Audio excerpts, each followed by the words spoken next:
يعني فين؟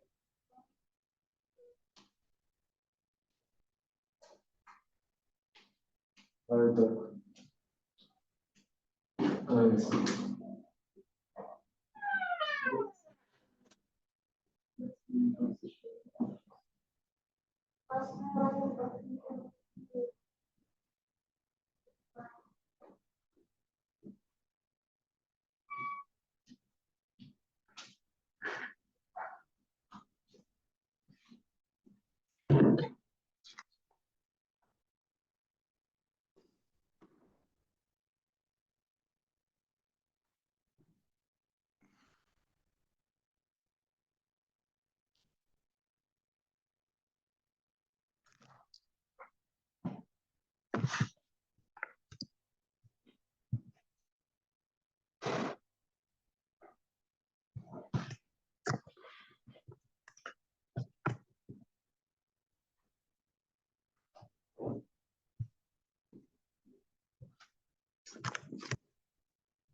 السلام عليكم.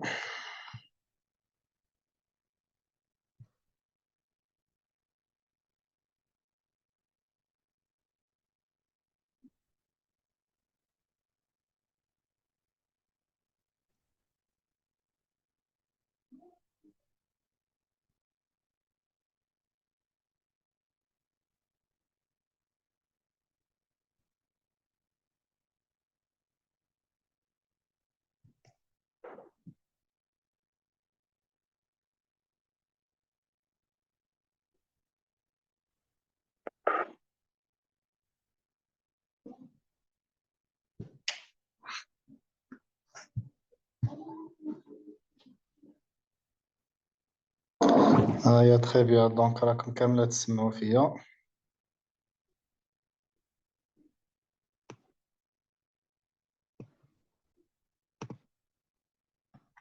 راني نستنى في الديليغي تاعكم يجي. وين راه؟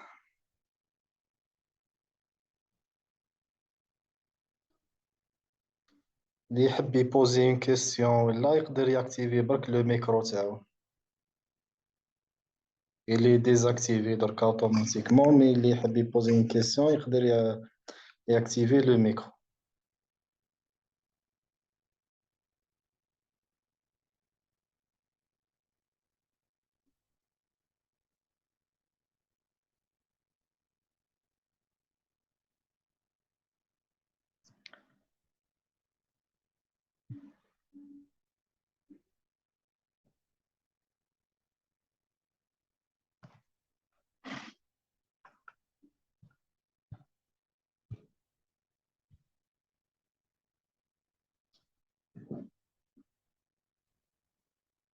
Quelle leçon? Il faut juste activer le micro.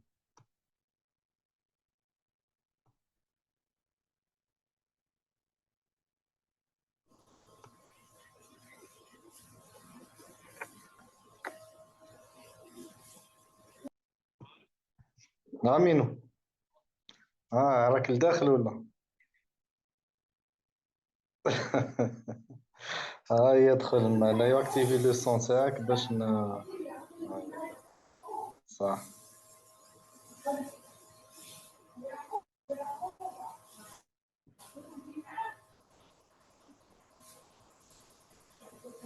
Donc on va commencer.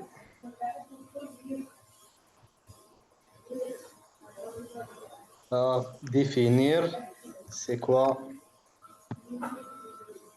quelques définitions en orthopédie.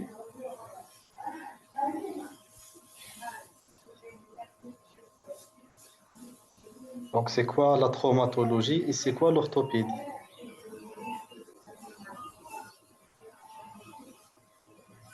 Donc la traumatologie, c'est une partie de la médecine, de la chirurgie consacrée à l'étude ou le traitement des conséquences des traumatismes. Ça veut dire les accidents de la circulation, les accidents des chutes, d'accord? Les accidents soit de la voie publique ou bien de la circulation.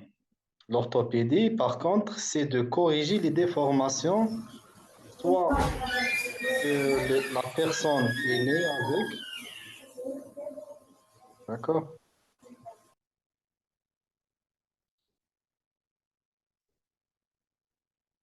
Soit, par exemple, les malformations chez les enfants, la correction des déformations des membres, ça, c'est de l'orthopédie, d'accord?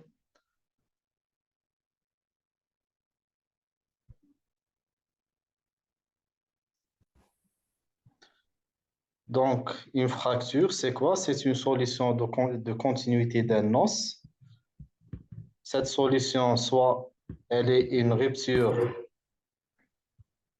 brutale, ou bien suite à des accidents de circulation, ou bien des chutes banales chez les sujets âgés. Donc, soit un traumatisme violent chez le sujet jeune, ou bien des traumatismes banals chez le sujet âgé. D'accord? Et qu'on appelle les fractures pathologiques. Donc, une entorse, c'est quoi une entorse? Une entorse, c'est une lésion traumatique d'une articulation provoquée par un mouvement brutal qui entraîne une élongation, voire une rupture ou bien une déchirure des ligaments, sans déplacement des surfaces articulaires. Par exemple, au niveau de la cheville, on a les entorses de la cheville. On commence, par exemple, on a un pied qui est bloqué au niveau du sol. On a une torsion au niveau du corps. Donc, cette torsion au niveau du corps avec le pied bloqué au niveau du sol va entraîner une entorse. Cette entorse, elle peut être banale ou bien grave, selon la force vulnérante, selon le degré du traumatisme. D'accord? On peut aller d'une simple entorse jusqu'à une fracture malléolaire, par exemple. Donc, la fracture malléolaire, c'est une succession où là, c'est lorsque le traumatisme est violent, la force vulnérante, elle entraîne une entorse. Lorsque la villosité du traumatisme est plus grande, cette entorse va continuer à provoquer d'autres lésions, d'autres que les lésions des ligaments. On va avoir des fractures. D'accord? Les luxations sont des déplacements des extrémités articulaires qui entraînent une modification permanente lors des rapports anatomiques. ركزوا على une modification permanente. C'est la différence entre une luxation et une subluxation. La subluxation, les modifications ne sont pas permanentes. Donc, on a une luxation ou là un déboîtement. L'articulation va se déboîter, puis elle rentre normalement. D'accord? Donc, la modification permanente, c'est celle qui définit la luxation. Donc, la différence entre un polyfracturé et un polytraumatisé. Le polyfracturé, c'est un sujet qui présente plusieurs fractures. D'accord? Le polytraumatisé, c'est l'association, c'est plusieurs fractures à une atteinte qui peut provoquer ou bien qui peut menacer le pronostic vital. D'accord? Donc, le pronostic vital chez le polytraumatisé est engagé.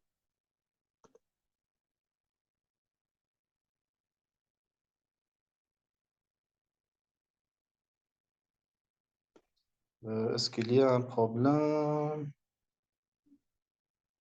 Ceux qui n'entendent rien.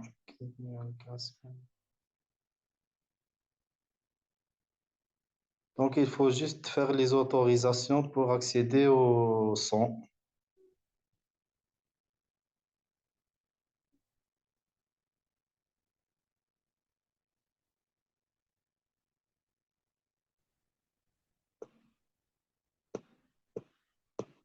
C'est bon? Tout le monde a le son?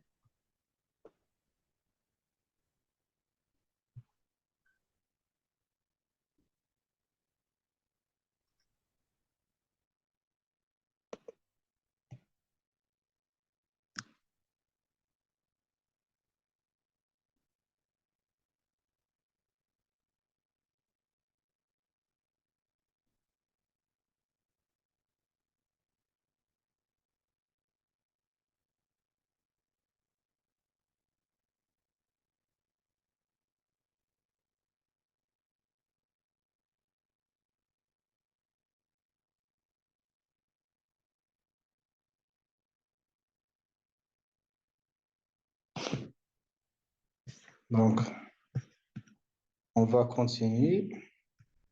Les traumatismes, on a donc différentes catégories. En général, on a trois catégories de sujets. On a les enfants, on a l'adulte et on a le vieillard. D'accord?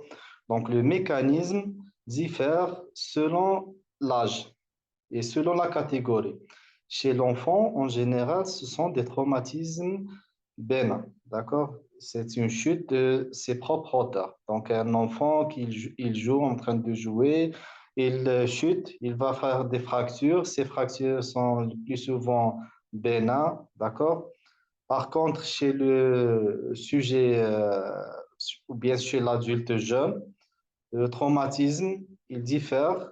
Il peut être plus grave, d'accord, parce que c'est l'apanage des sujets jeunes. L'apanage, c'est le mécanisme, le plus souvent, sont des accidents de la voie publique ou bien des accidents de travail, d'accord, ou bien des accidents de la circulation. Alors, la différence entre ces trois types d'accidents, l'accident de circulation, c'est un conducteur ou bien un passager dans un véhicule, d'accord? Les accidents de la voie publique, ce sont les piétons. Donc, une voiture qui vient heurter ou la frapper un passager, d'accord? Un piéton. Donc, ça, c'est les accidents de la voie publique. Les accidents de travail sont en général les chutes des lieux élevés. Et les accidents de sportifs sont des accidents aussi graves et violents suite à des accidents, suite à des sports de loisirs, par exemple le foot, le ski, tout type de sport peut engendrer des traumatismes. Donc, les accidents domestiques, en général, sont l'apanage du sujet âgé, d'accord? Par le sujet âgé, suite à une chute banale, il peut se fracturer suite à des fragilités osseuses qu'on appelle l'ostéoporose, d'accord? On a aussi les coups et les blessures. On a les plaies par arme à feu. Les coups et les blessures sont les traumatismes d'agression et les plaies par arme à feu. Donc, le mécanisme, en général, en orthopédie, on a deux types de mécanismes. D'accord? Il faut comprendre ces deux types de mécanismes sont très importants. On a le traumatisme direct et le traumatisme indirect. Donc, pour le traumatisme direct, c'est le plus grave. Pourquoi? Parce que les lésions qui siègent au niveau du point d'impact, donc on a un membre, d'accord? On a un membre, on a un membre, d'accord? Le membre, on a un traumatisme direct, donc on a un choc. Un choc direct. Le choc direct, il va provoquer des lésions. Ces lésions sont graves. Pourquoi? Parce que avant que cet agent vulnérant vienne provoquer une fracture, d'accord? Il faut comprendre ça. Il traverse plusieurs structures, d'accord? Plusieurs structures. Donc, l'agent vulnérant il vient frapper le membre, donc il va traverser la peau, la sous-peau, les muscles, les tendons, les vaisseaux, tout ce qu'il y a dans son chemin. D'accord? Pour atteindre l'os. Donc, il va provoquer des lésions tout au long de son trajet. Ça, c'est le traumatisme direct. Par contre, le traumatisme indirect, c'est la fracture, elle survient à distance ou bien loin du point d'impact. D'accord? Donc, on a une torsion, par exemple, on a une torsion au niveau du poignet, on peut avoir une fracture des deux os de l'avant-bras. Ça, c'est un traumatisme indirect. D'accord? Ce traumatisme indirect, il provoque des lésions osseuses. Ces lésions osseuses, généralement, le trait de fracture, il est sphéroïde. Pourquoi? Parce qu'il y a une torsion ou bien oblique. D'accord? Par contre, le choc direct, il va provoquer une fracture transversale ou bien à coin. Lorsque le traumatisme est plus violent, il peut provoquer une lésion ou une fracture communitive. D'accord? Donc, comme on voit ici, attendez, je vais faire un priorisation, pointeur. Donc, ici, on a un traumatisme direct au niveau du coude. Ce traumatisme direct, il provoque une fracture ici au niveau de l'olecrane. On a une solution de continuité au niveau de l'olecrane. D'accord? Ici, on a une torsion suite à un accident sportif. Cet accident sportif provoquera une lésion sphéroïde au niveau de la jambe. D'accord? Ici, on a un mécanisme indirect. La différence entre ça et ça, on a la transmission de l'énergie vulnérante.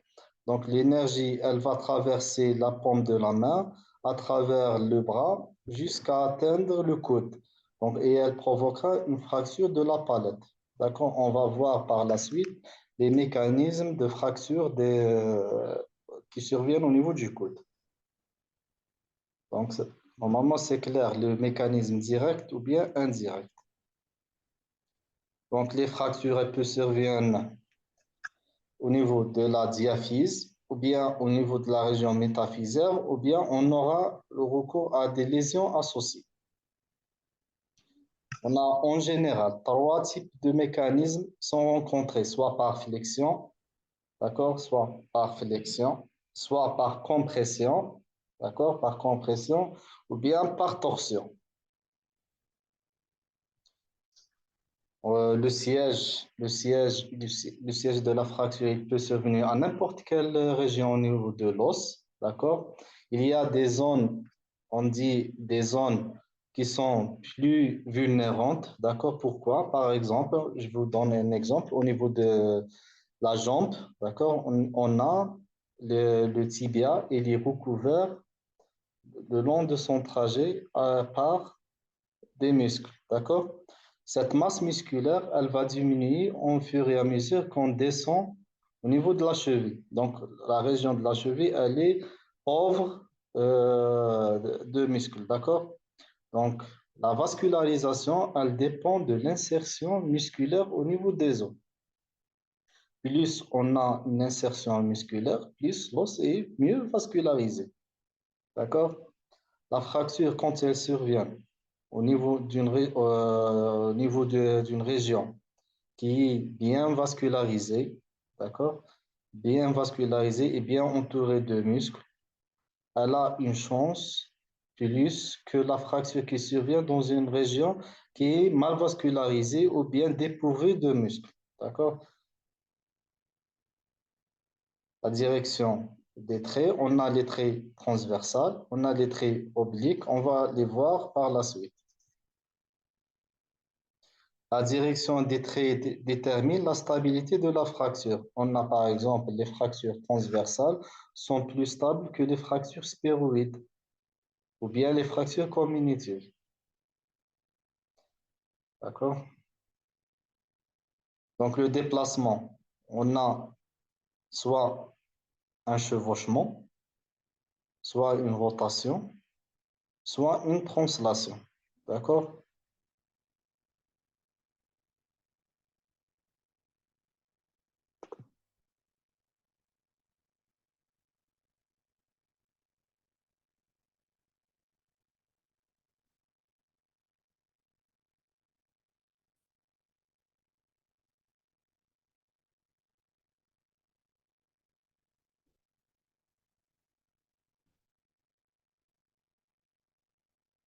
Donc, on a cela. Les fractures, on a des fractures obliques ou bien sphéroïdes. Il y en a à trois, c'est une fracture avec troisième fragment.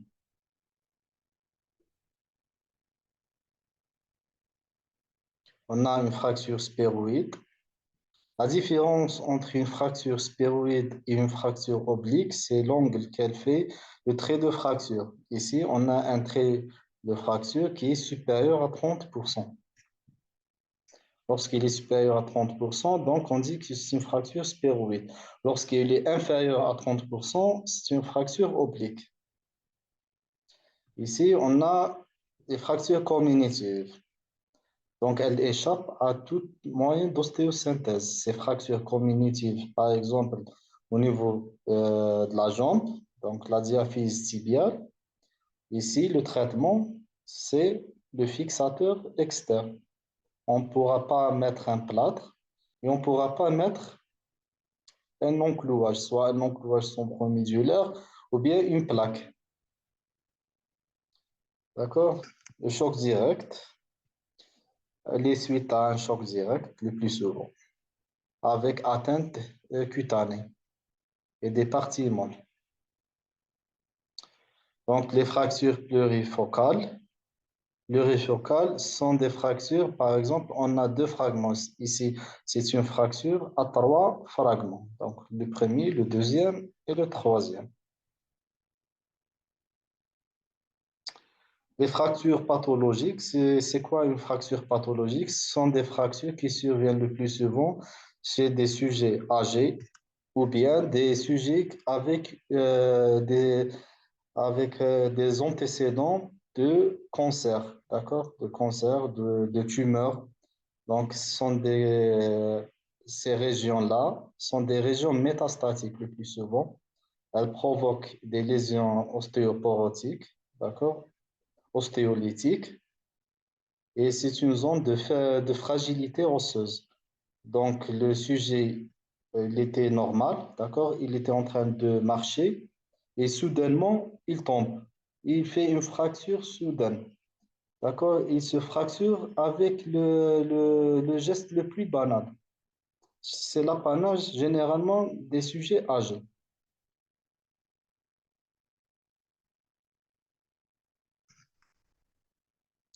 Donc, le déplacement, il peut être une translation, une angulation, un raccourcissement ou bien un décalage. Voilà, c'est le schéma. On voit ici cette flèche. On a une translation, d'accord? On a un chevauchement. Donc, le chevauchement, il est environ 1 centimètre. Et on a une translation. Et ici, on a une rotation.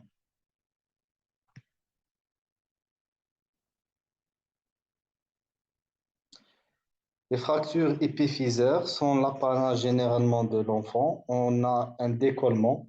D'accord? Chez l'enfant, la particularité qu'il existe un cartilage de croissance. Donc, on a une classification spécifique pour les fractures du cartilage de croissance. C'est celle de Salter et Harris. Cette classification classe en 5 stades les fractures du cartilage de croissance. On a le stade 1, c'est un simple tassement du cartilage de croissance. Le type 2, c'est le trait de fracture, il traverse le cartilage de croissance, il amène avec lui un coin métaphysaire, d'accord? Donc, il traverse le cartilage de croissance, puis il monte avec un coin métaphysaire. Le type 3, il prend un coin épiphysaire. Donc, il traverse le trait de fracture, il traverse le cartilage de croissance, puis il prend avec lui un coin épiphysaire.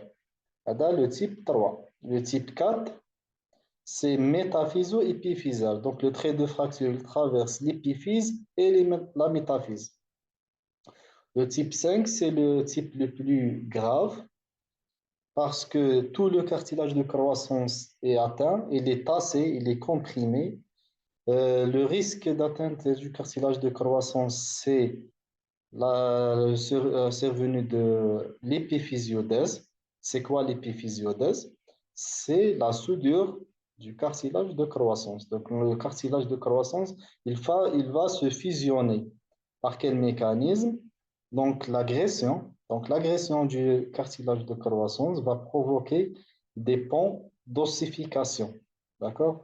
Ces ponts d'ossification vont ralentir la croissance du cartilage de croissance. On sait que la croissance osseuse chez l'enfant, elle survient à partir du cartilage de croissance. Lorsqu'on a une atteinte du cartilage de croissance, par exemple d'une seule région, d'accord? On a une fusion. On a une fusion du cartilage de croissance. On a une fusion du cartilage du croissance d'une seule région. Et on a le cartilage, il est libre de l'autre côté. Donc, on a une croissance d'un côté et une fusion de l'autre côté. Donc, le risque ici, c'est la déviation de membres. D'accord? C'est la déviation de membres. On a l'inégalité de membres par atteinte du cartilage de croissance et on a les déviations axiales.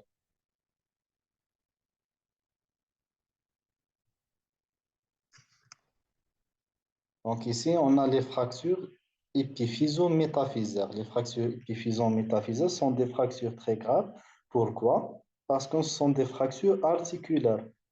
Donc elles touchent l'articulation, touchent le cartilage articulaire, donc risque de raideur. Ici, c'est la raideur, d'accord? La tête du genou, ici, là, c'est une fracture très complexe. Le risque ici, c'est la raideur. On voit ici le tassement, c'est plateau tibial. On voit bien le tassement, on voit la séparation et on voit l'enfoncement. Donc, c'est une fracture, tassement, séparation, enfoncement, d'accord? Maintenant, c'est le plateau tibial externe avec l'atteinte de la tête du péroné. Les lésions associées, on pourra avoir plusieurs lésions associées au niveau des fractures. Par exemple, on a une ouverture cutanée. J'ai oublié de vous dire que dans le traumatisme indirect, dans les traumatismes indirects, on a une fracture spéroïde. D'accord? La fracture spéroïde, donc elle a un bout tranchant. Ce bout tranchant, il va provoquer l'ouverture cutanée par la suite. Donc, c'est une lésion cutanée secondaire. D'accord? Et elle est moins grave que l'ouverture cutanée lors du choc direct. Donc, le choc direct, j'ai dit que la force vulnérante va traverser la peau et les muscles et les tendons et les os, et les vaisseaux et les nerfs pour atteindre l'os. Donc, la lésion par choc direct, elle est plus grave que celle indirecte. D'accord? Elle est plus grave et l'ouverture cutanée, elle est d'emblée. Donc, dans le choc direct, dans le choc direct, donc on a une force vulnérante exogène vient provoquer une lésion cutanée. Donc, elle est de dehors en dedans. L'agent vulnérant هذا ما على بالناش حنا est-ce que c'est un agent stérile ou bien infecté ou l'essuyé de quelques matières exogènes, d'accord? Donc il va apporter les germes de l'extérieur vers l'os, vers l'intérieur. Donc l'ENA, عندنا de dehors en dedans. L'ENA, c'est le risque, c'est la contamination bactérienne, d'accord? Au contraire, lorsque le traumatisme est indirect, lorsque le traumatisme indirect, on a une fracture sphéroïde avec un coin qui est tranchant. Ce coin va provoquer l'ouverture cutanée. Donc, la lésion cutanée, elle est de dedans en dehors. D'accord? Elle est de dedans en dehors. Donc, la contamination, là, le risque de contamination, elle est moins grave que celle de dehors en dedans. D'accord? Ça, pour l'ouverture cutanée. Donc, on a la, la dévascularisation, le risque nerveux, l'atteinte vasculaire, tout ça peut être provoqué soit par l'agent exogène vulnérant ou bien par l'os lui-même lorsqu'il se déplace. Lorsque l'os se déplace, il va provoquer une atteinte, soit vasculaire, soit nerveuse, soit musculaire, soit ligamentaire, soit cutanée. D'accord? Donc, toutes ces lésions sont l'apanage du mécanisme direct ou bien indirect. Le seul point où la différence entre le direct et l'indirect, c'est le pouvoir contaminant. D'accord?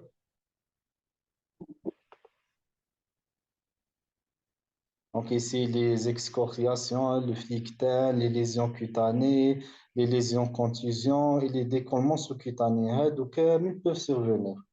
Pourquoi? Parce que le traumatisme lui-même, c'est une agression. Et qui dit agression dit un phénomène inflammatoire. Donc, le phénomène inflammatoire, il peut survenir au niveau de la peau, au niveau du tissu sous-cutané, donc le dème, quand il est augmenté, il va provoquer d'autres lésions qu'on va voir par la suite. D'accord? Lorsqu'on a une ouverture cutanée, donc, l'analyse en général, donc, les rahmi demandé ou la fracture ouverte de la jambe ou là, أني دخلتها شغل في la généralité هذه. Donc, on a une classification. Quand نجيب le chargeur.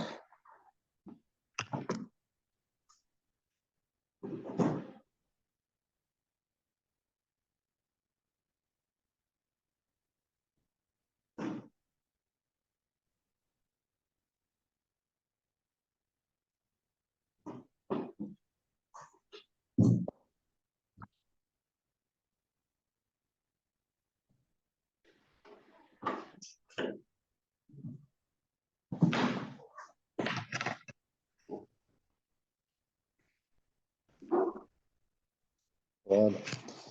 Donc, les ouvertures cutanées. On va revenir sur les ouvertures cutanées. On va classer l'ouverture cutanée par des classifications. Lorsqu'on reçoit un patient avec une fracture ouverte, donc on fait un nettoyage initial de la plaie.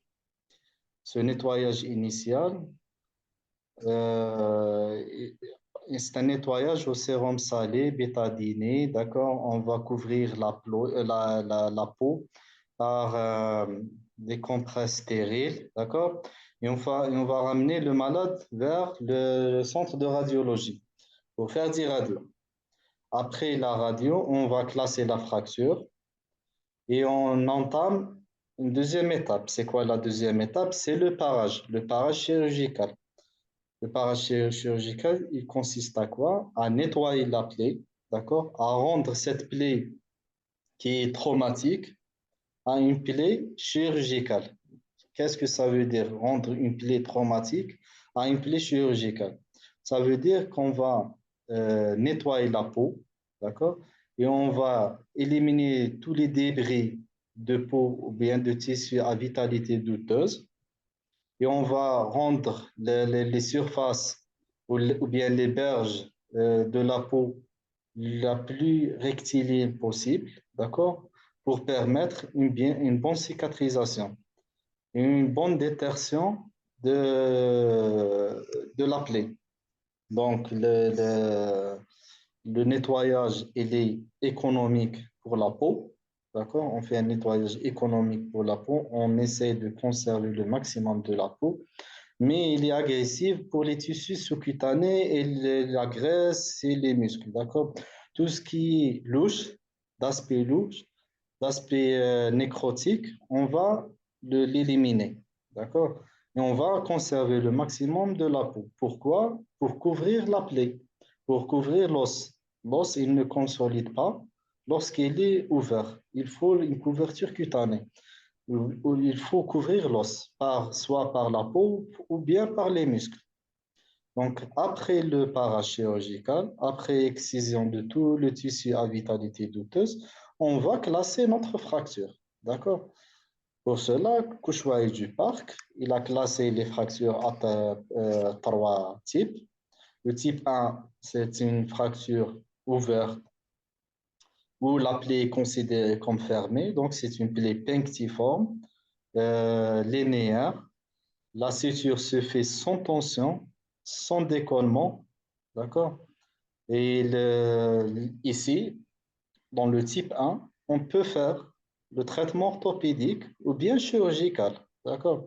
Lorsqu'on a une fracture ouverte punctiforme ou bien elle est suturable sans tension et sans décollement, on peut faire le plâtre. On peut, par exemple, une fracture de jambe, mettre un plâtre cryo-pédieux pour une fracture de type 1. D'accord? Ou bien on peut mettre un clou centromédulaire.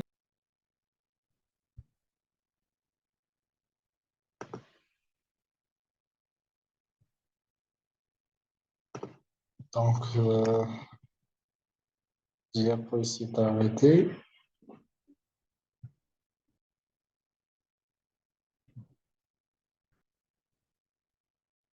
Donc, on a la classification de Cauchois et du parc. Sinon, les autres, pour qu'ils ils nous rejoignent.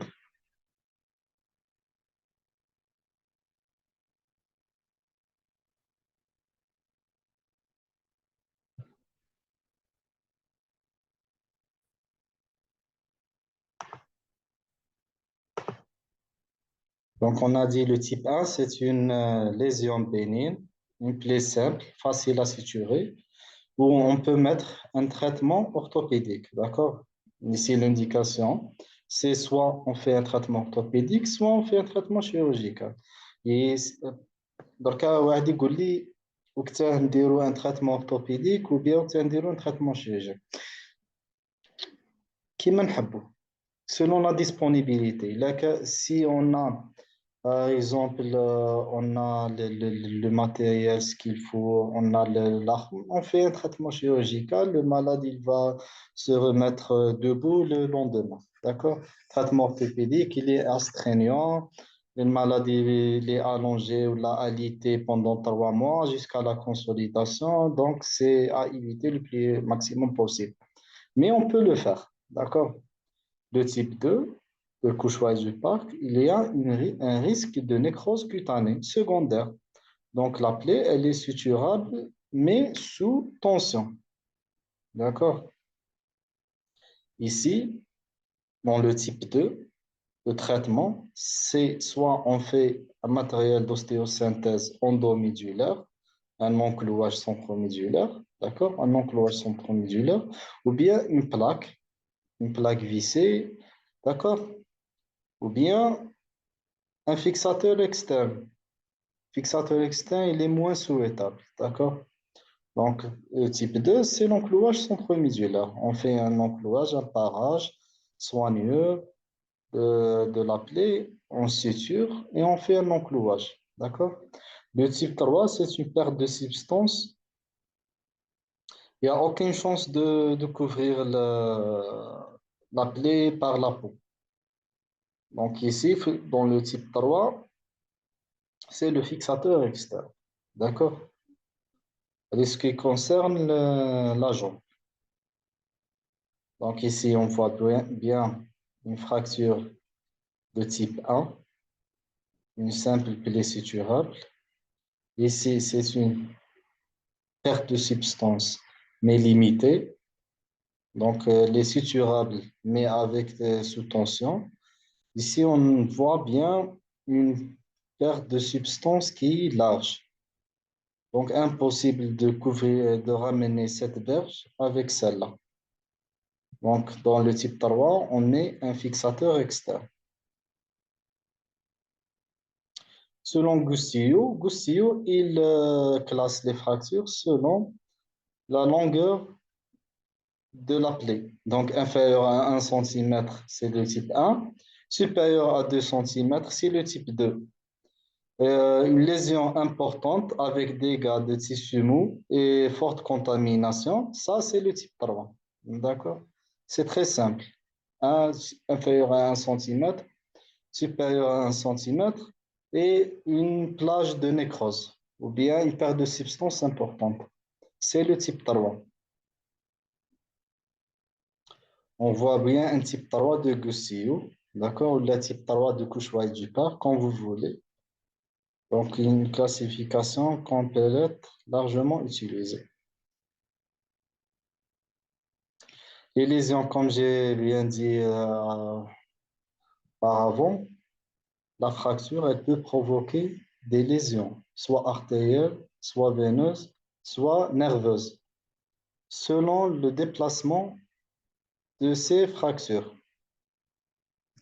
On voit bien le bec ici qui est tranchant, ce bec de la fracture, qui peut provoquer une atteinte vasculaire parce qu'il vient en contact avec les vaisseaux et il provoquera par la suite une ouverture cutanée.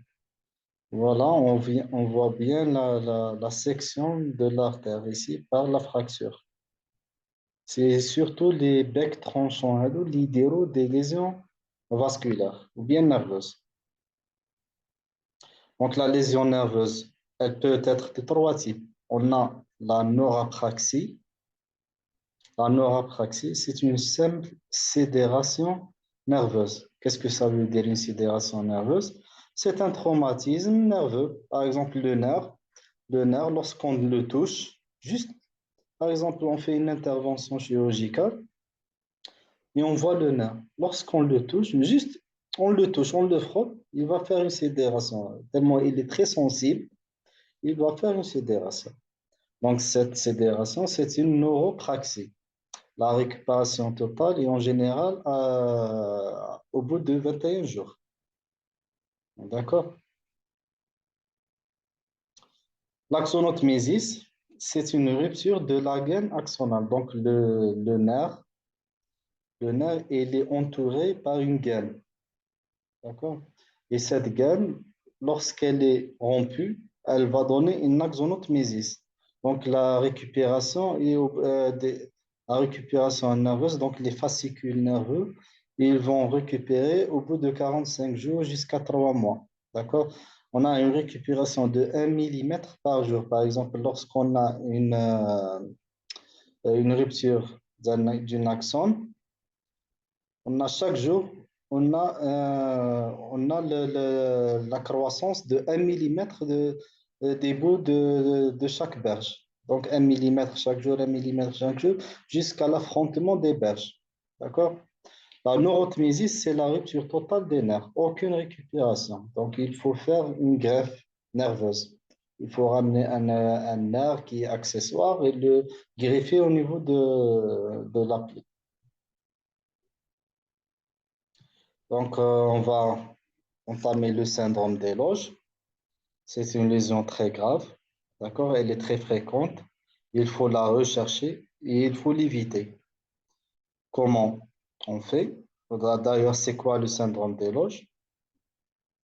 Comme on voit bien sur ce schéma, on a eu une augmentation. Donc, il faut comprendre c'est quoi la cause du syndrome des loges. Le syndrome des loges, il survient lorsqu'on a une agression ou bien un traumatisme. Soit il y a une fracture, ou bien il n'y a pas de fracture. D'accord? Juste, on a un traumatisme comme ça, j'ai pas de fracture, je peux provoquer un syndrome des loges par un traumatisme des parties molles. Pourquoi? Tout simplement, ici, par exemple, au niveau du bras, on a une loge, des loges musculaires. D'accord?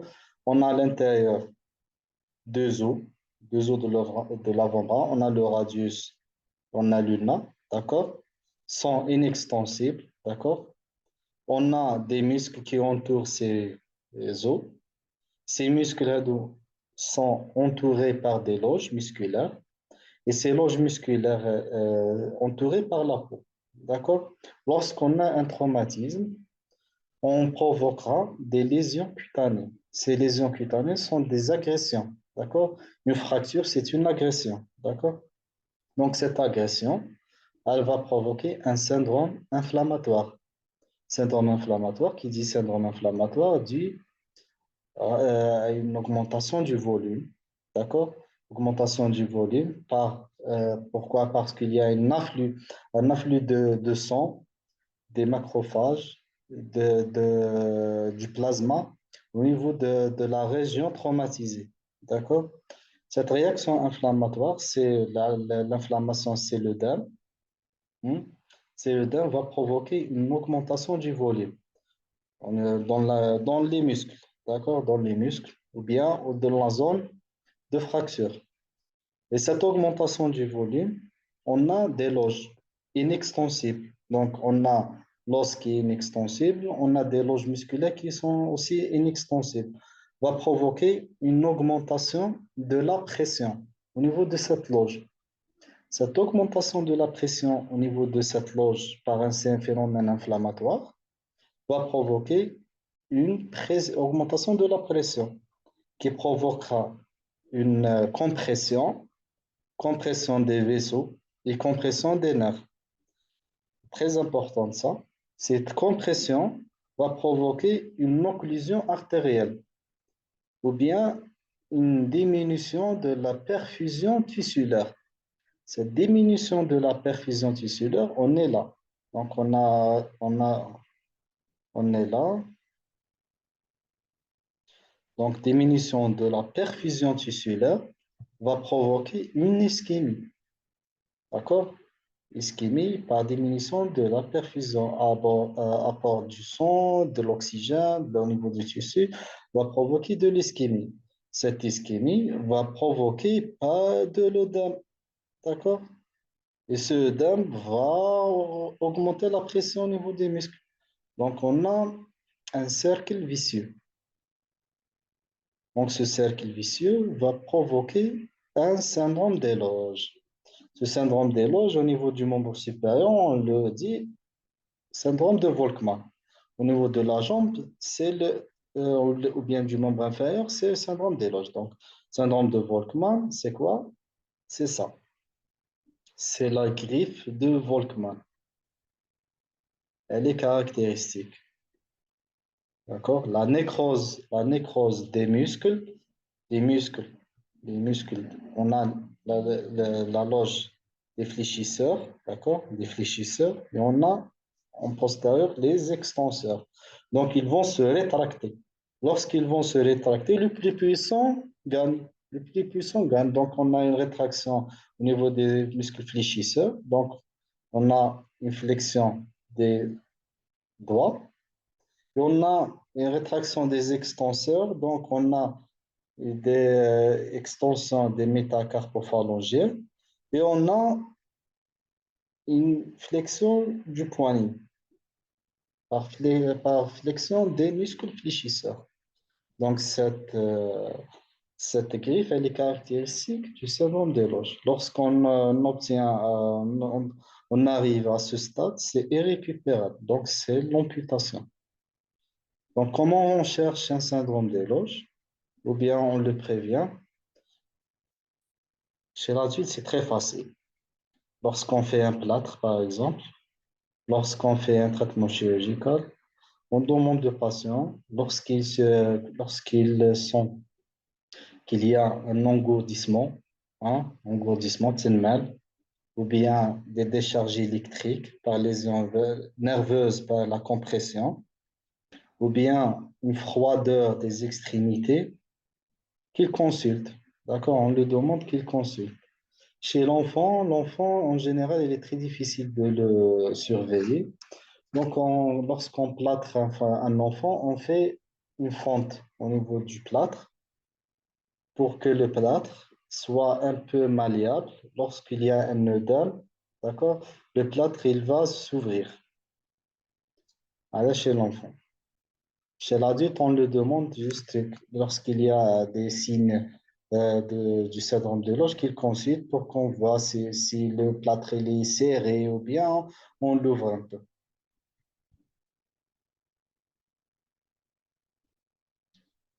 Donc, on arrive aux fractures du coude, d'accord? Fractures du coude sont des fractures très simples. Il y a une classification la plus fréquente, c'est la classification de la Sofcote. Ici, j'ai mis la classification de l'AO. La classification de la Sofcote, elle classe les fractures en fractures articulaires et des fractures extra-articulaires, ce que vous avez dans votre cours. D'accord? On a des fractures articulaires et on a des fractures extra-articulaires. Donc, je vais adapter ce schéma à votre cours. Donc, les fractures extra-articulaires sont des fractures qui surviennent au-dessous de la ligne articulaire.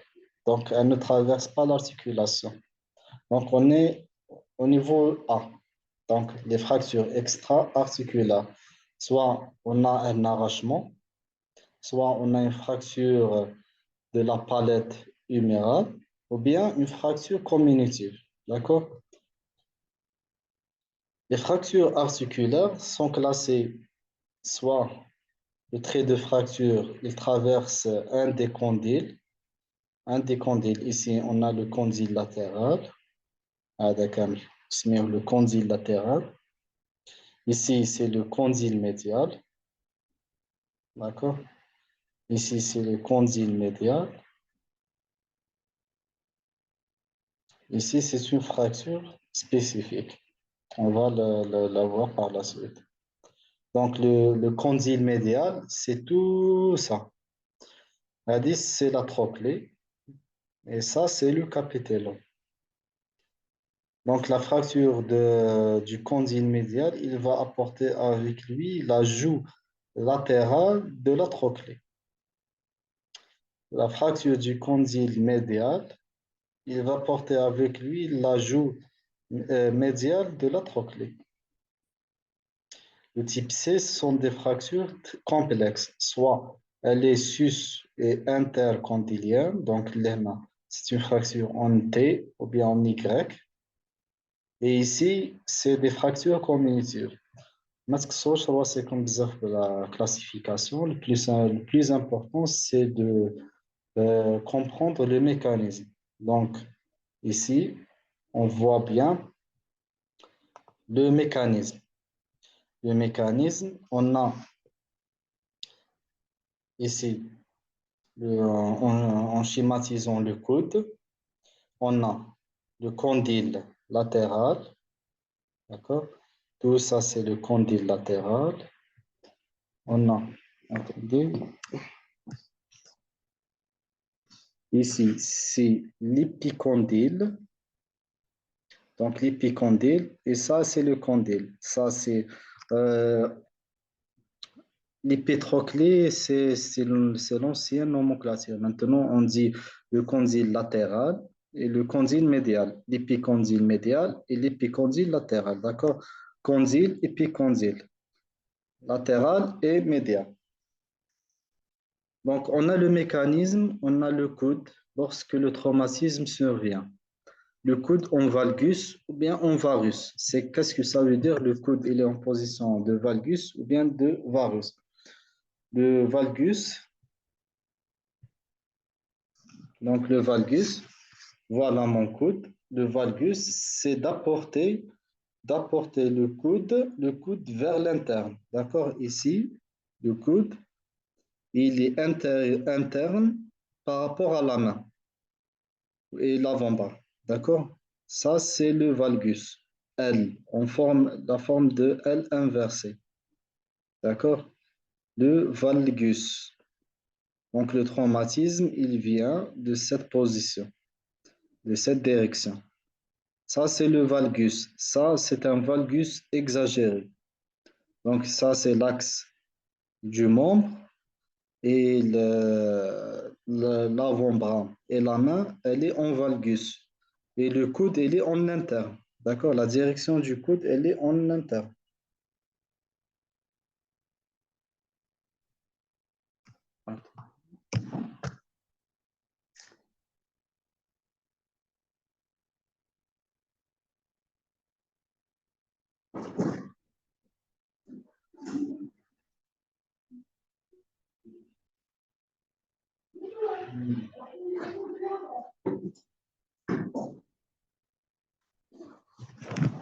Donc, on a le valgus, c'est le coude, il est ramené en interne.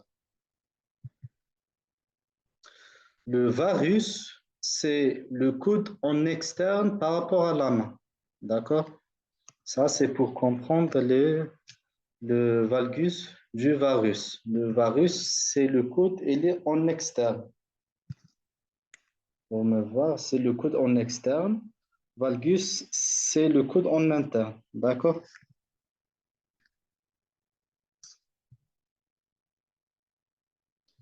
Donc, lorsqu'on a un traumatisme en valgus, on voit bien que la force vulnérante va s'exercer en externe. D'accord? La force vulnérante en valgus, elle va s'exercer en externe. Donc, la fracture, elle va survenir en externe. Donc, ici, ça dépend de la fragilité osseuse, ça dépend le degré de fragilité. Il y a ceux qui font une fracture du col radial, il y a ceux qui font une fracture au niveau du condyle externe, il y a ceux qui font des fractures au niveau de l'épicondyle. Donc, ça dépend de la force vulnérante. Plus la force vulnérante est élevée, plus le traumatisme est grave. Plus on a une lésion plus complexe. D'accord? Ça, c'est en valgus. En valgus, on a une composante externe. Donc, tous les éléments externes peuvent être atteints. Ici, en varus, on voit sur ce schéma, en varus, on a une force vulnérante qui est exercée en interne. Donc, en varus, on a une atteinte de tous les éléments internes qui peuvent être soit l'épitroclé, ou bien l'épicondyle, ou bien tout le condyle interne. D'accord? Ça, c'est en varus. En flexion ou bien en extension, d'accord? On a ici, on commence par l'extension. L'extension, lorsque le traumatisme survient, le coude en extension. Donc, la force vulnérante, elle est de cette direction. Donc, on a le processus coronoïde ici qui va heurter le condyle. Le processus coronoïde, c'est là le lieu de traumatisme. Donc, le choc vulnérant va s'exercer au niveau du processus coronoïde. Ça, c'est une fracture en extension. Donc, la fracture va survenir au niveau du processus coronoïde. Lorsque le traumatisme est survenu en flexion, d'accord, en flexion de 90 degrés, la force vulnérante va s'exercer au niveau de l'olécrane. Donc, l'olécrane va frapper la palette humérale. Donc, le choc vulnérant va s'exercer ici. Donc, on peut avoir une fracture de l'olecrâne. Et on exagère la flexion, lorsqu'on exagère la flexion, c'est tout le condyle ou bien toute la palette associée à l'écran qui peut être fracturée. Ici, la gravité de la lésion va dépendre du degré du traumatisme vulnérant.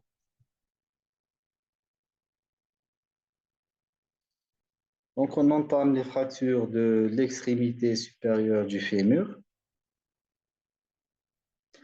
On a les fractures trochantériennes. On a les fractures du col. Et on a les fractures intracapsulaires qui sont de la tête fémorale. Donc, ce qui nous intéresse, c'est les fractures trochantériennes et les fractures du col du fémur. Il faut savoir que l'architecture trabéculaire du fémur proximal, c'est un moyen de solidité. D'accord? Le fémur, il est organisé en travées. Il y a plusieurs travées qui délimitent une zone de faiblesse qui est le triangle de Ward. C'est ça. C'est le triangle de Ward. Ces travées osseuses vont se raréfier au fur et à mesure qu'on augmente dans l'âge. Donc, chez le sujet âgé, on ne voit pas ces travées parce qu'il y a de l'ostéoporose, il y a une raréfication des travées. Donc, ça rend le sujet âgé très vulnérable pour les fractures. D'accord? La consolidation, il faut comprendre aussi que la consolidation au niveau du col, elle est de type endostal. Qu'est-ce que ça veut dire type endostal? Au niveau du col, il n'y a pas de périoste. Donc, la consolidation, elle se fait à l'intérieur de l'os et pas à la périphérie.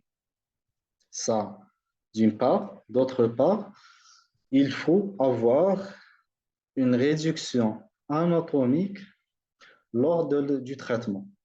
Alors, si on aura par exemple un décalage ou bien une rotation, le col ne consolidera pas parce qu'il est mal vascularisé. Il y a la vascularisation soit au niveau du ligament rond, soit avec les vaisseaux circonflexes antérieurs et postérieurs qui vont vasculariser le col. Donc, lorsqu'on a une fracture, elle est de type terminal et la consolidation, elle est de type endostal. D'accord? Parce qu'ici, il y a l'insertion de la capsule et tout ça, elle est intracapsulaire, elle est dans l'articulation. C'est ça, c'est une raison pour laquelle, par exemple, chez le sujet âgé, on fait un remplacement prothétique parce que la consolidation au niveau du corps, elle est très longue.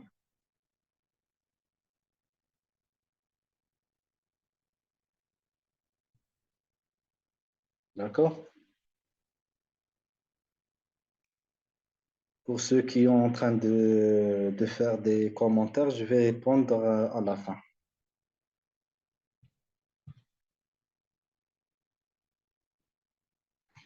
Donc, la consolidation, on a dit qu'elle est endostale. Elle se fait à l'intérieur de l'os. La vascularisation elle est de type terminal, donc il y a mal, euh, une fracture mal réduite, elle ne consolidera pas. Et le risque, c'est la nécrose de la tête. Donc, chez le sujet âgé, on fait un remplacement prothétique pour éviter les complications du décubitus, d'accord? Parce que le traitement, il dépendra de la consolidation. La consolidation, elle est longue, elle est de 6 mois. Chez le sujet âgé, elle est un peu plus. Donc, il peut mourir de la fracture, des conséquences de l'allaitement, d'accord? Et il est alité. Alité, ça veut dire qu'il est dans son lit, il ne bouge pas jusqu'à consolidation. Donc, ça va provoquer soit des lésions d'escar, soit une décompensation d'une tare associée chez les sujets âgés. Donc, il lui faut un lever précoce. Et pour cela, on fait un remplacement prothésique chez le sujet âgé. Pour les classifications, il y a plusieurs classifications. Il y a selon le siège du trait, on a DLP, selon la direction des traits par calcul des angles, on a Powell et on a le déplacement, soit Gardner, soit Lamarck. Lamarck, c'est une classification qui complète le type 4 de Gardner. D'accord? Le type 4. Donc, lorsqu'on a une tête folle, ça, c'est la classification de Lamarck. Elle complète seulement le type 4 de la classification de Gardner. Donc, Dilbé, il classe les fractures selon le siège du trait. On a ici, lorsqu'on a un trait de fracture ici, c'est sous-capital. Lorsque le trait il est au milieu du col, on dit transcervical. Et lorsqu'il est à la base d'implantation du col, on dit basicervical. D'accord? Powell classe les classifications, les fractures selon le degré du trait par rapport à l'horizontale. D'accord? Ici, on a un trait de fracture qui fait avec l'horizontale 30 degrés. Ici, on a un trait de fracture qui fait avec l'horizontale 50 degrés. Ici, on a un trait de fracture qui fait avec l'horizontale 70 degrés. D'accord? Plus le trait de fracture, il se rapproche à l'horizontale, plus il est bénéfique, d'accord, à la consolidation, parce que là, on a des forces de compression. Ici, plus il est vertical, plus on a des risques, elle favorise le cisaillement. Donc, la consolidation, elle est défavorable. Gardner 4, il classe les fractures selon l'orientation des travers osseux. D'accord? Type 1, c'est engrainé stable. Jusqu'à type 4, c'est une fracture de tête folle. D'accord? Lamarck classe, il complète la classification type 4 de Gardner. 3 ou 4 parce que le 3 il est moyennement déplacé. D'accord? En général, c'est le type 4. Il se fait avec une horizontale qui fait le tiers de la tête, avec l'horizontale, avec le point le plus inférieur de la fracture. D'accord? Ici, on a le déplacement de la fracture, il est ascensionné par action musculaire. D'accord? Quand on voit ici le déplacement, il va vers le haut. C'est pour cela, lors de l'examen clinique, on trouve un raccourcissement. Un raccourcissement du monde. Pourquoi? Parce qu'il y a une ascension du gros troc, ascensionnée par action musculaire. D'accord? Et cette ascension, c'est celle qui va être classée par la classification de Lamarck. Lorsqu'on a une petite ascension du gros troc, on a un petit déplacement. Donc, elle est au-dessous du 1/3 de la tête fémorale. Au-dessous de le tiers de la tête fémorale. Lorsqu'on a un grand déplacement, il est au-dessus de 3/4 de la tête fémorale. D'accord? Donc, 3/4 supérieur, 3/4 supérieur et 1/4 inférieur. Lorsqu'on a un grand déplacement, le bec, ou là, le point le plus inférieur de la fracture, il est au-dessous. Fouque le trait qui fait le 3/4 supérieur avec le 1/4 inférieur. Donc, on trouve un raccourcissement, on trouve une rotation externe, d'accord, raccourcissement, rotation externe et en général une abduction. Le syndrome du tableau de bord, c'est quoi? C'est lorsqu'on a quelqu'un qui est en train de conduire, lorsqu'on a une décélération aiguë du véhicule, le sujet vient percuter le tableau de bord. Donc, la force vulnérante, elle va être transmise du tableau de bord vers la diaphyse fémorale jusqu'à la tête. D'accord? Donc, on va avoir des lésions au niveau de la diaphyse fémorale associées à des fractures au niveau du col. C'est ça le tableau de bord, le syndrome du tableau de bord. Une fracture diaphysaire associée à une fracture du col. Les fractures trochantériennes, ce sont toutes les fractures qui surviennent au niveau de la région trochantérienne. Donc, pour différencier une fracture trochantérienne à une fracture basicervicale ou la transcervicale, c'est très simple. C'est le lieu d'insertion du gros troc ici avec le petit troc. Ici, c'est au-dessous du petit troc avec une horizontale qui délimite la diaphyse. D'accord? Donc, tous les fractures qui surviennent au niveau de la région trochantérienne sont des fractures trochantériennes. Les fractures trochantériennes, elles consolident bien mieux que les fractures du col. Pourquoi? Parce que le type d'os ici, c'est un os spongieux. À l'inverse, ici, on a une corticale dense et richement vascularisée.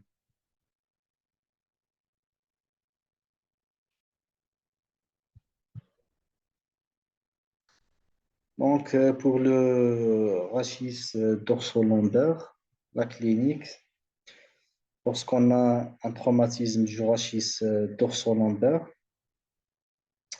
il faut faire la règle tête, tête, la règle ABC. Il faut rechercher, il faut immobiliser la tête avec le cou, avec le rachis, d'accord? Il faut un transport et un ramassage adéquat pour limiter les lésions nerveuses, d'accord? Il faut faire bien un interrogatoire. C'est un accident de la circulation, bien chute à lieu élevé ou bien chute d'escalier. Donc, il faut faire bien une inspection. Il faut regarder bien les épineuses. Il y a une déformation ou pas, il y a une dépression ou pas, il y a un hématome, il y a une échymose. Il faut palper les épineuses à la recherche d'une euh, touche de piano, on peut le dire comme ça, ou bien une épineuse qui est saillante, d'accord? Donc, ce qu'il faut rechercher à la palpation, il faut faire rechercher un écart anormal entre deux épineuses, des points douloureux, la marche d'escalier, une douleur ou bien une irradiation et un décalage. Le but de l'examen neurologique, c'est de rechercher une atteinte neurologique et préciser le niveau moteur et sensitif de la lésion et le caractère complet ou bien incomplet du trouble neurologique. Donc, il faut faire un examen neurologique détaillé. Il faut rechercher tous les réflexes ostéotendineux, réflexes abdomino-cutanés et cutano-plantaires. Il faut classer, donc on a une classification spécifique pour les traumatismes, c'est la classification de Frank, qui est dans l'état neurologique sans le niveau lésionnel. Donc, c'est une classification décroissante. Qu'est-ce que ça veut dire décroissante? Plus elle est de A à E. A, c'est un déficit moteur et sensitif complet. E, examen neurologique normal. Donc, plus on descend dans la classification, plus l'examen neurologique est normal. A, c'est un déficit neurologique complet. Paraplégie, aréflexie, flasque. On a aussi un score de ASIA qu'il faut connaître. D'accord? Je n'ai pas détaillé. On a l'examen clinique complet par un bilan somatique complet. Il faut faire un examen somatique complet, crânien, thoracique, abdominal, bassin, membre, traumatisme vasculaire pour éliminer toute lésion devant engendrer le pronostic vital. D'accord? Donc, l'imagerie nous permet de rechercher les lésions, de préciser le type de fracture et de faire une indication thérapeutique. D'accord? Donc, l'indication thérapeutique, il y a certains qui m'ont dit quand est-ce qu'on fait un traitement chirurgical et quand est-ce qu'on fait un traitement orthopédique ou bien conservateur. Traitement conservateur, au niveau du rachis dorsolaire ou bien du rachis, premièrement, il faut qu'on n'aura pas un trouble neurologique. Donc, s'il y a un trouble neurologique, il faut faire un traitement chirurgical, d'une part. D'accord? D'autre part, il faut classer la fracture. Plus la fracture elle est grave, plus il faut un traitement ou bien une fixation chirurgicale par matériel d'ostéosynthèse solide et stable qui permet un lever précoce, qui permet la décompression et qui permet la rééducation. Donc, si on n'a pas un traitement, si on n'a pas un trouble neurologique chez un patient,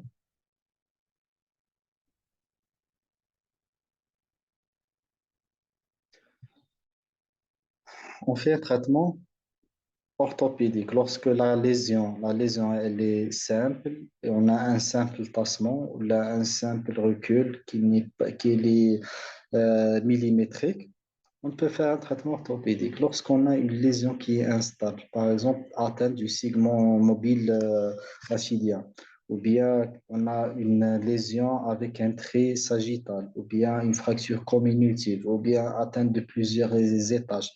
Ça, il faut faire un traitement chirurgical. Il faut faire un fixateur interne, ou bien une greffe, ou bien une lamination.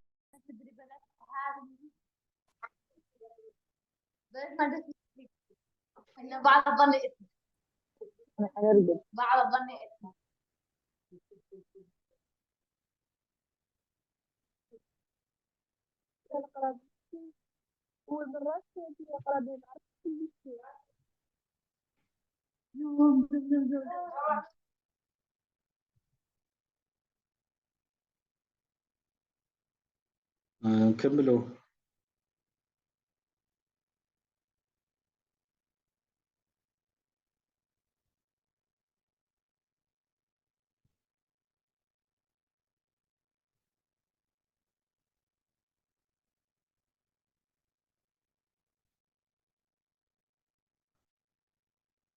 Donc, l'imagerie, lorsque on a la radiographie conventionnelle, c'est les radios standards de facile de profil, nous permet de faire le diagnostic des fractures du rachis. Plus on fait des clichés de face, il faut bien analyser les espaces interépineux, les espaces entre les vertèbres, le disque intervertébral, voilà, les épineuses, l'alignement, l'alignement des épineuses, l'alignement des pédicules. D'accord, ça c'est la face, radiographie de la face. Voilà, on a les processus épineux, l'alignement, le bon alignement, il faut analyser le bon alignement des processus épineux, le bon alignement des pédicules, qu'on appelle aussi les yeux des vertèbres, le bon alignement des yeux des vertèbres. Aussi, on a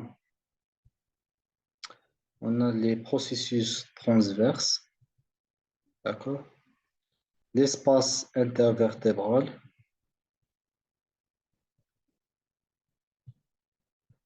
et la hauteur des disques intervertébrales et la hauteur du corps vertébral pour éliminer un tassement. Donc, le mécanisme, il peut être par tassement, par rotation, bien par flexion. Au niveau de la radiographie de profil, on analyse le disque, le corps vertébral et la ligne humérale antérieure, la ligne vertébrale antérieure et la ligne vertébrale postérieure.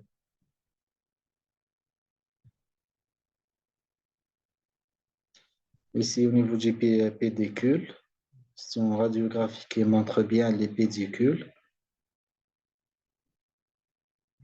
Lorsqu'on a une fracture, on peut avoir par exemple une fracture de L1 avec recul du mur postérieur. C'est ça le mur postérieur, c'est le mur vertébral postérieur. Ça, c'est le mur vertébral antérieur.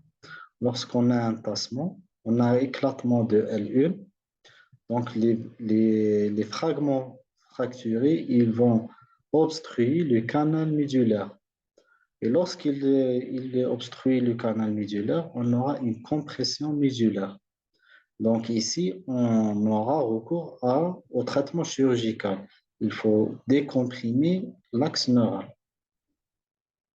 Et il faut mettre un matériel d'ostéosynthèse, soit des plaques, soit des vis, soit des fixateurs internes. Les clichés 3 quarts à la place de la TDM. Maintenant, on a le recours à la TDM et le scanner. Et il nous donne mieux des lésions. On fait une reconstruction trois-dimensionnelle et on analyse bien les fragments fracturés. Donc, le mécanisme, j'ai bien dit qu'il y a trois types de mécanismes. On a le type 1, c'est par compression. Donc, c'est l'apanage des chutes des lieux élevés. D'accord, la direction en suivant les flèches, on aura une compression au niveau du corps vertébral. Donc, on a ici un éclatement du plateau supérieur de la vertèbre avec recul. Donc, un des fragments fracturés, il est reculé en postérieur. Ici, c'est le canal neural. Donc, on a une diminution du canal rachidien et une compression. Ça, c'est une indication d'un traitement chirurgical. Il faut aller ici et décomprimer l'axe neural. D'accord? C'est les lésions par compression. Elle est simple soit il y a une compression du plateau supérieur, soit très sagittale, soit une comminution. Donc, selon le degré du traumatisme, dans la force vulnérante, on peut avoir soit un simple tassement du plateau supérieur, soit une comminution qui est plus grave.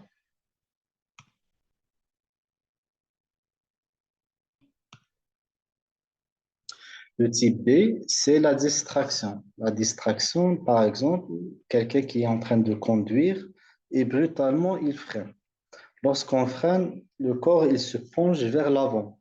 Donc, on aura une flexion, une distraction, donc une distraction de la colonne vertébrale vers l'avant. D'accord? C'est une fracture très grave, très instable. Il y a souvent une atteinte du segment mobile rachidien. Il y a un décalage. Ici, on voit bien la marche d'escalier. Hmm. On voit bien la marche d'escalier. Et ici, la compression, elle est garantie. D'accord? C'est la distraction suite à des accidents de la circulation, bien des décélérations, d'accord? Ou bien quelqu'un qui reçoit un objet lourd, d'accord? Il fait une distraction au niveau du rachis lombaire. Ou bien rotation. La rotation, elle est très grave. La rotation, c'est tout le corps vertébral qui va en rotation. Et là, elle est la plus grave. La tête neurologique, elle est plus complète. D'accord? La récupération, elle est souvent incertaine et il peut mourir d'emblée ou bien par les complications d'état associés.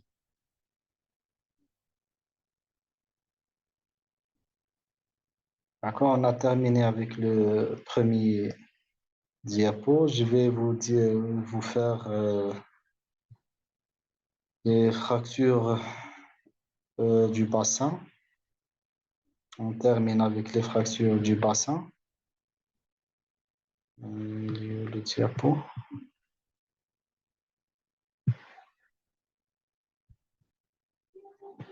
Voilà, les fractures du bassin. il faut comprendre qu'il y a trois mécanismes de fracture du bassin. Ici, on a l'aile iliaque. Si on a l'aile iliaque, on a le pubis et on a l'ischio. Il faut différencier les fractures extra-articulaires qui touchent l'aile iliaque ou bien le pubis ou bien l'ischio et les fractures du cotyle. Les fractures du cotyle sont des fractures articulaires. D'accord? L'anneau pelvien ou bien la ceinture pelvienne, il y a les deux os coxaux associés au sacrum en arrière. D'accord? On a les éléments, il faut connaître les éléments antérieurs qui la symphyse pubienne avec l'ilion et l'ischio et les éléments postérieurs qui est l'aile iliaque avec l'ischio. D'accord? Ça, c'est des lésions postérieures. D'accord? Un, deux, lésions postérieures. Et ça, c'est antérieur. Ici, c'est latéral. D'accord? Donc, le cotyle, c'est la région articulaire du bassin. C'est une cavité articulaire qui s'articule avec la tête fémorale, formant l'articulation de la hanche. Il se trouve à la jonction des pièces principales. D'accord? Commence par le traumatisme du bassin, qui est votre sujet. Sont des lésions traumatiques qui rompent l'anneau pelvien. D'accord? Ah, ça, c'est l'anneau pelvien. Retentissant sur la fonction de suspension. Donc, le sujet qui a une atteinte de l'anneau pelvien, il ne peut pas se mettre debout. Les lésions n'interrompent pas la continuité de l'anneau pelvien, sont plus ou moins bénins. Par exemple, on a une fracture de l'aile iliaque. L'aile iliaque, elle ne va pas interrompre la continuité de l'anneau pelvien parce qu'elle est en externe, elle n'est pas articulaire et elle ne supporte rien. D'accord? Donc, de nombreux organes creux et vaisseaux sont abrités par ces anneaux et sont susceptibles d'être lésés lors du traumatisme du bassin. C'est vrai. On sait ici, il y a des éléments, des organes qui abritent dans l'anneau pelvien. Donc, la classification des fractures du bassin. On a les fractures parcellaires. Les fractures parcellaires sont les fractures les plus bénins. Son incidence sur la fracture du membre et ne rompt pas l'anneau pelvien. D'accord? Donc, il y a une continuité de l'anneau pelvien. Le mécanisme, il est soit direct ou bien indirect. Indirect, c'est par arrachement. L'anneau pelvien, c'est un lieu d'insertion des muscles. Lorsqu'on tire ces muscles brutalement, ils vont arracher avec eux des fragments osseux. Donc ça, là, ici, on dit des fractures par arrachement. Ou bien suite à un choc direct, le plus souvent, c'est un choc direct latéral. Ici, on a une fracture de l'ilion. L'ilion, c'est un choc latéral. Donc, on est associé à un arrachement, ici, un arrachement osseux de l'épine iliaque antéro-inférieure. Traction des muscles droits antérieurs. Donc, le muscle droit antérieur, il s'insère au niveau de l'épine iliaque antéro-inférieure. Lorsqu'on a un traumatisme violent, on a une traction au niveau du muscle droit antérieur. Il va tirer avec lui son lieu d'insertion. Il va l'arracher. D'accord? C'est une fracture de l'épine iliaque antéro-inférieure. Des fractures parcellaires. Voilà. Un dalle antéro-supérieur, un antéro-inférieur. Fracture de l'épine iliaque antéro-supérieure. Fracture de la crête iliaque. Lors de choc direct, hein, un agent vulnérant vient frapper le bassin au niveau latéral, au niveau de la crête iliaque. Donc, il va provoquer une fracture de la crête iliaque. Fracture de l'ischio. Donc, l'anneau pelvien, il est en continuité. D'accord? L'anneau pelvien, il reste en continuité. Donc, là, ici, fracture isolée du l'ischio. On a, au niveau de l'ischio, on a insertion du muscle ischio-jambier. Par exemple, les footballeurs, ils ont le plus souvent des atteintes au niveau des ischio-jambiers par traction et ils peuvent avoir des fractures arrachement de l'ischio par traction de l'ischio-jambier. Ici, on a le sacrum. Le sacrum, il a des trous de conjugaison à travers laquelle il y a des nerfs qui sortent. D'accord. Une fracture au niveau de l'ischio, elle peut provoquer une paralysie. Les fractures complexes du bassin sont l'association de deux fractures simples. D'accord? Elles rompent l'anneau pelvien incomplètement ou bien totalement. Le traumatisme est violent. Traumatisme par accident de la route ou bien de circulation sont des lésions graves. Les lésions associées sont très fréquentes. Et le mécanisme indispensable pour comprendre les lésions, on peut distinguer quatre mécanismes. D'accord? On a le mécanisme fracture des quatre branches pubiennes. D'accord? Quatre branches, il y en a ischio-pubienne et iliopubienne. D'accord? Il y en a iliopubienne, il y en a ischio-pubienne. Maintenant, lorsque la force vulnérante est appliquée sur les épineuses, on a une disjonction de la symphyse pubienne. On voit bien, il y en a une ouverture de l'anneau pelvien comme un livre, avec la fracture en open book.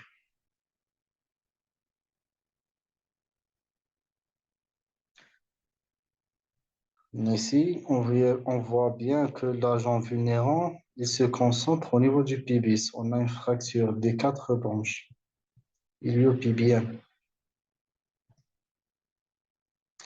Ici, on a les forces appliquées latéralement.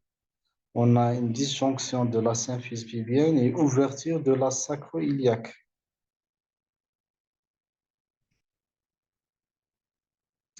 Dans le scanner, on voit bien l'asymétrie qui se présente ici au niveau de la jonction sacro-iliaque.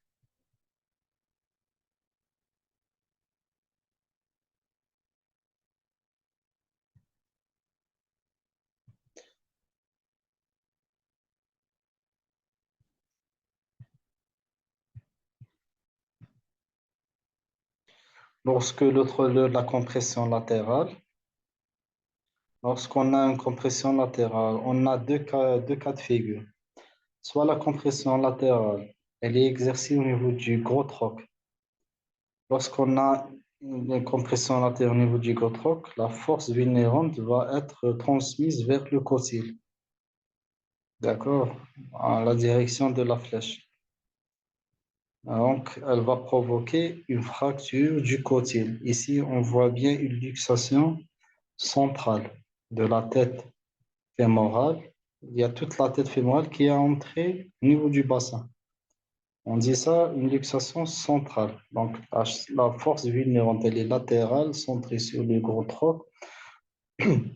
La force, elle se transmettra à travers le col, vers la tête, vers le cotyle. Donc, elle va pénétrer le cotyle. Ici, la compression latérale est exercée au niveau de l'aile iliaque. Ici, on aura une disjonction de la symphyse pubienne associée à une rupture ou bien arrachement des éléments qui rattachent l'aile iliaque au sacrum.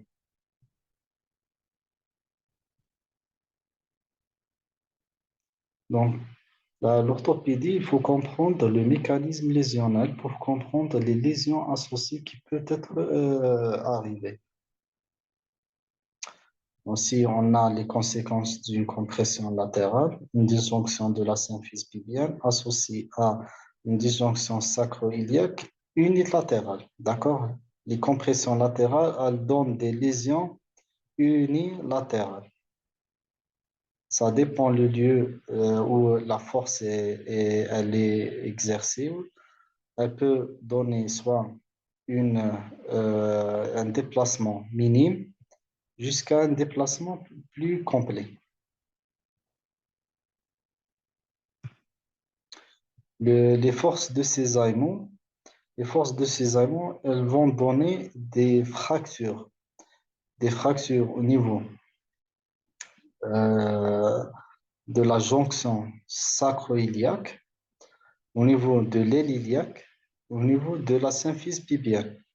Par exemple, chute d'un lieu élevé, d'accord? La force, elle est de bas en haut et d'avant en arrière, d'accord?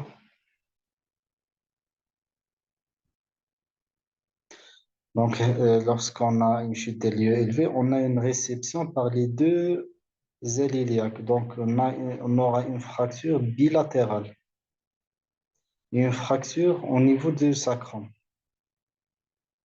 C'est-à-dire lorsque le cisaillement est vertical.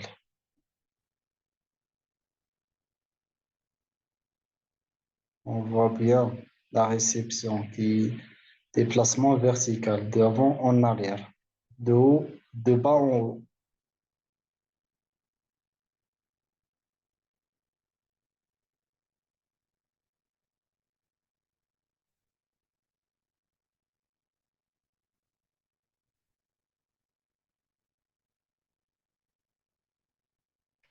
Lorsque la compression elle est asymétrique, on aura des fractures asymétriques. Par exemple, ici, la direction, elle est oblique. Lorsqu'elle est oblique, on aura une fracture au niveau de la ligne iliopubienne et ischiopubienne à gauche, une fracture ou bien disjonction à droite. D'accord?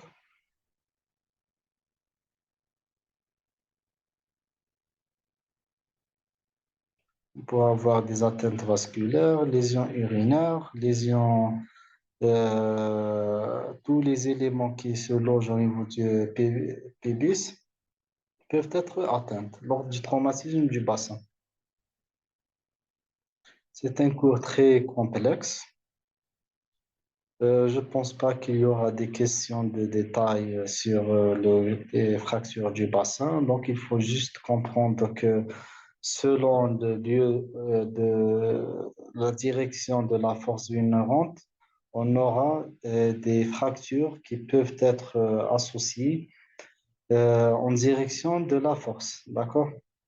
Soit verticale, soit latérale, soit en cisaillement.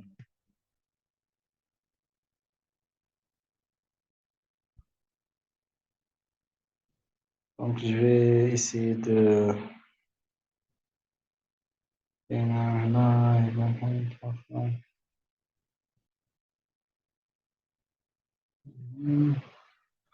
Je vois les messages. Est-ce que vous avez des questions?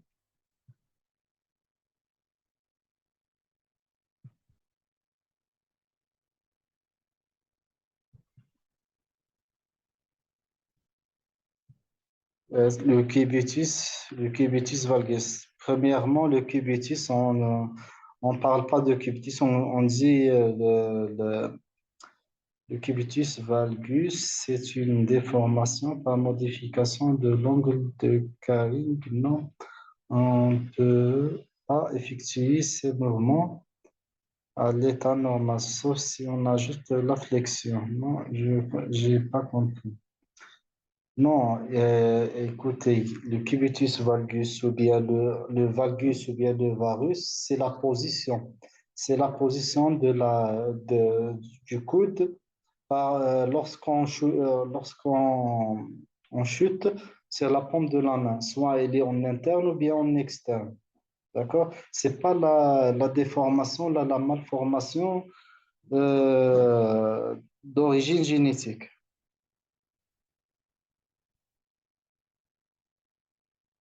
Donc, est-ce que vous avez d'autres questions?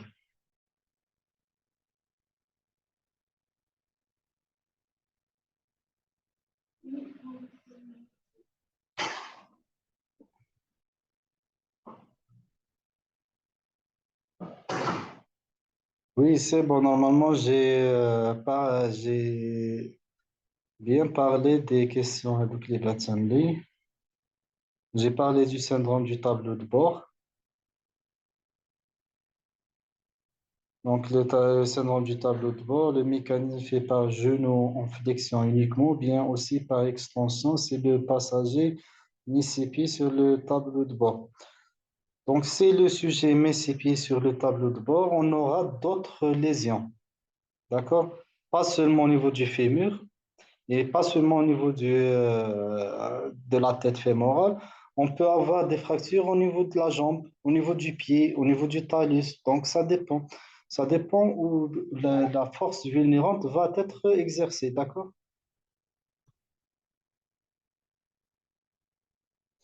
Le syndrome de Volkmann n'est pas réversible. Si le syndrome de Volkmann il est installé, il n'est pas réversible. C'est le stade ultime du syndrome d'éloge. Donc, il faut dépister toujours le syndrome d'éloge avant l'installation du syndrome de Volkmann ou bien la griffe de Volkmann. D'accord? Le syndrome d'éloge, il est réversible, par exemple, dans les 3 premières heures. Si la nécrose est installée, si la griffe de Volkmann est installée, c'est irréversible. Les trois quarts à l'heure et les trois quarts obturateurs. Les trois quarts à l'heure et les trois quarts obturateurs sont des radios qu'on fait au niveau du bassin. Euh, on a la face et on a le profil. Entre la face et le profil, il y a le trois quarts à l'heure et le trois quarts obturateur. Le trois quarts à l'heure, il va nous permettre de voir l'aile iliaque. Et le trois quarts obturateur, il est centré sur le trou obturateur. D'accord? Le trois quarts à l'air, il est centré sur l'aile iliaque, à l'air, aile iliaque. Et le trois quarts obturateur, il est centré sur le trou obturateur.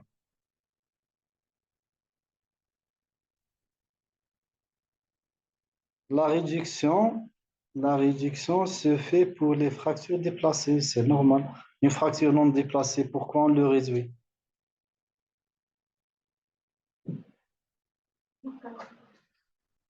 Donc la réduction, elle fait partie du traitement.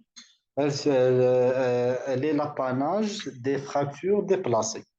On le réduit pour qu'elle soit le plus anatomique possible. Pour les fractures non déplacées, on fait une immobilisation, d'accord? Ou bien une stabilisation. La réduction, mais on ne fait pas de réduction parce qu'elle est réduite. La fracture teardrop, c'est une fracture du rachis cervical, d'accord? Le rachis cervical, c'est une fracture qui survient au niveau du coin antéro-inférieur de la vertèbre. Et elle a la forme d'une goutte. D'accord? Elle a la forme d'une goutte. En anglais, on dit teardrop. القطرة. Teardrop. Donc, le coin antéro-inférieur de la vertèbre, il a la forme d'une teardrop, دمعة. Et c'est ça le teardrop fracture.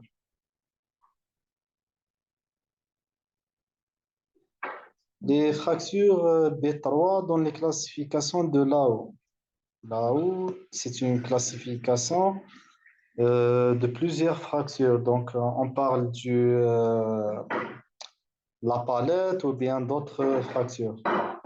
B3. C'est une fracture complexe. ABC. C'est une fracture complexe. Est-ce que Ah, frontale, d'accord.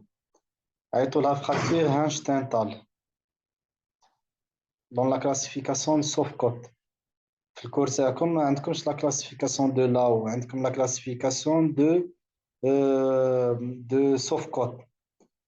C'est une fracture dicondylienne. Dicondylienne, c'est une fracture frontale, oui.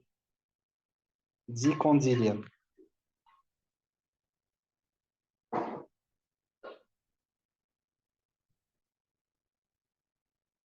C'est bon. C'est très vaste. J'aurais aimé vous parler d'autres types de fractures ou bien d'autres cours, mais le temps est limité, l'énergie est limitée. Donc, si vous avez d'autres questions, posez-les. Ah, Yamino. La fracture de teardrop, oui, elle est associée à une fracture, à une instabilité ligamentaire. Lorsqu'on a une fracture de teardrop, c'est une indication formelle à la chirurgie. D'accord?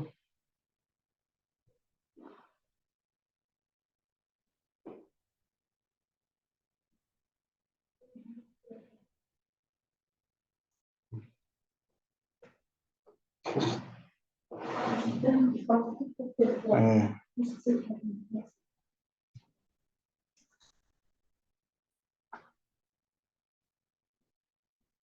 Maria Mela, bon courage, bonne révision. معكم مينو إذا ما فهمتوش حاجة بوزيو له لي كيسيون راهو فاهم كل شيء.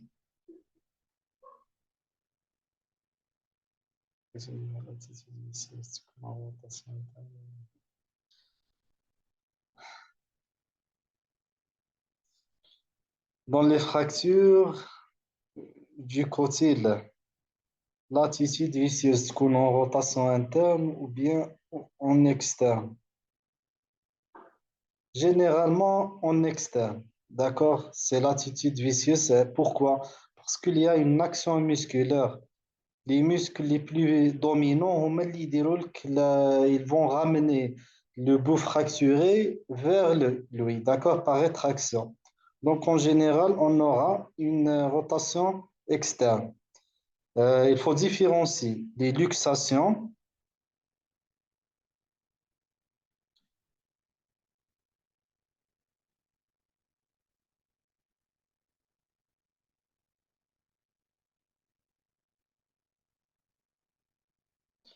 Donc il faut différencier les luxations de la hanche. Par exemple, lorsqu'on a une luxation postérolatérale de la hanche, on aura une rotation interne du pied. D'accord? Une rotation interne. Et lorsqu'on a un traumatisme ou une fracture du cotyle, on aura le plus souvent une rotation externe.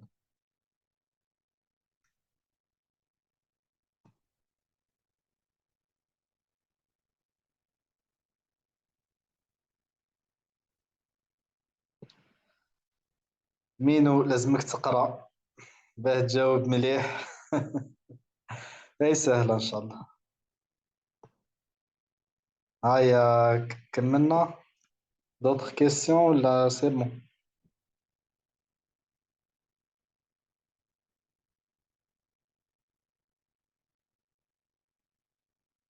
نزيد نشوفوا شي évaluation initiale d'un polytraumatisé. هضرنا عليه un polytraumatisé dans le cours des fractures des deux os dans le cours des fractures des deux os de l'avant-bras. La cénostose, c'est la fusion de la membrane interosseuse, d'accord? Lorsque la fracture survient au même niveau. Donc les deux os de l'avant-bras se fracturent au même niveau. Il y aura un hématome fracturaire, l'hématome fracturaire avec déchirure de la membrane interosseuse. هذاك l'hématome, là, il faut comprendre la consolidation, c'est quoi la consolidation? C'est un phénomène inflammatoire. Il débute par les macrophages. Au niveau de l'os, on dit les ostéoclastes. On met les macrophages. Donc, les ostéoclastes vont venir, ils vont faire son travail, ils vont nettoyer les débris osseux de la fracture. Après, il va venir les ostéoblastes. Les ostéoblastes, ils vont travailler au sein de l'hématome fracturaire. D'accord? Donc, la cénostose, elle est plus susceptible d'être présente lorsqu'on a une fracture au même niveau des deux os de l'avant-bras. Lorsque, par exemple, on a une fracture au niveau du radius distal et une fracture au niveau de l'ulna proximale, la cénostose, elle est moins fréquente. Mais lorsque le traumatisme ou bien la fracture surviennent dans la même position, ici, on a une chance plus élevée d'avoir une cénostose. مين وقاعد يفكر فيا في لي كيستيون.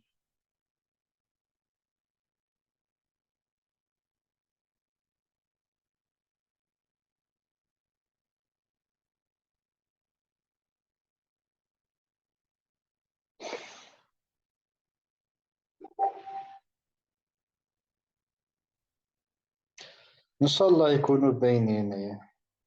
سي تري سامبل. Les clichés ou bien les fractures, il faut juste demander une radio de face et de profil. Là, quand on a comme une face, قولوا نعطيونا le profil, on ne peut pas juger la fracture, c'est une seule incidence. ها يا سيدي يلي باش نعرفوا بلي راكم فاهمين.